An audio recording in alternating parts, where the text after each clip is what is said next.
Democrats say President Trump's threatening strikes on Iranian infrastructure, including power plants and bridges, could amount to a war crime.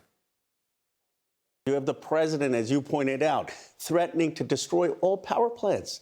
I didn't think we would ever get to that point. When he posts things where he's going to commit genocide and he's going to, bomb bridges and civilian infrastructure, that's a violation of international law. That's a war crime. Would you agree it would be a violation of international law to blow up a bunch of civilian infrastructure in Iran because Iran did not agree to open the Strait of Hormuz? That is incorrect. Joining us now, Fox News legal analyst Gregg Jarrett and former State Department Deputy Special Envoy Ellie Cohanim, who comes to the U.S. as an Iranian refugee and came here. Greg, is this a war crime when we blow up the bridges and power plants? No, that's silly. It's not a war crime to attack power plants, fuel sources, bridges, other key infrastructure.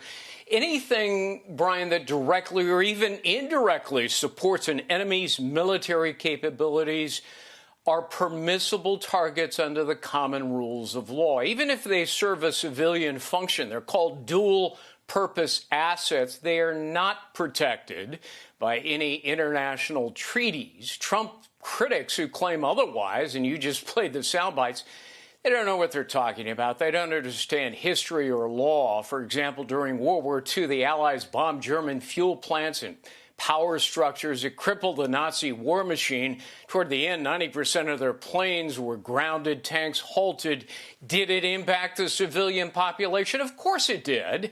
But it is nevertheless an acceptable tactic in every armed conflict. It does not violate the Geneva Conventions and the Hague regulations as long as the targets serve a military use or operation, which is certainly the case here. Ellie, it's just amazing that Democrats are actually trying to convict our president when you got this terror regime aiming at the Gulf states. Out of the 2,800 plus shots at the UAE, drones and missile strikes, almost all of them were against civilian targets in energy and desalination plants in Bahrain and Saudi Arabia.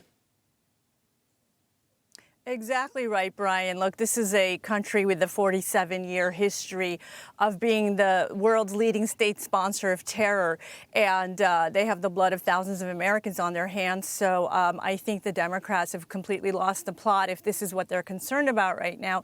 But Brian, I want to discuss on the negotiations that are, I believe, about to take place, and I think that the Iranians are posturing when they pretend they're not going to come to the table.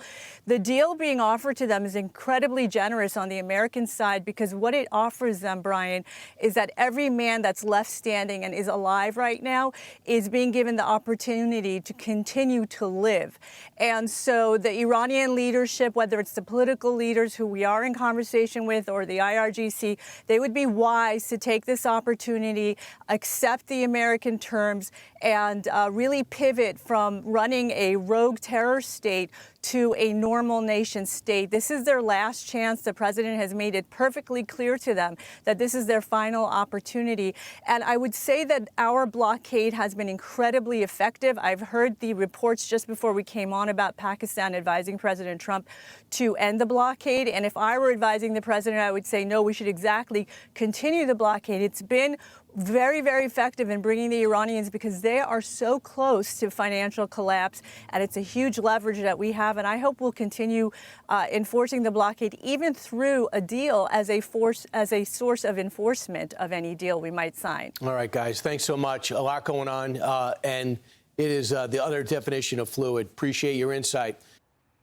Be sure to like and subscribe for all the Fox News latest on YouTube, and catch full shows streaming now on Fox One.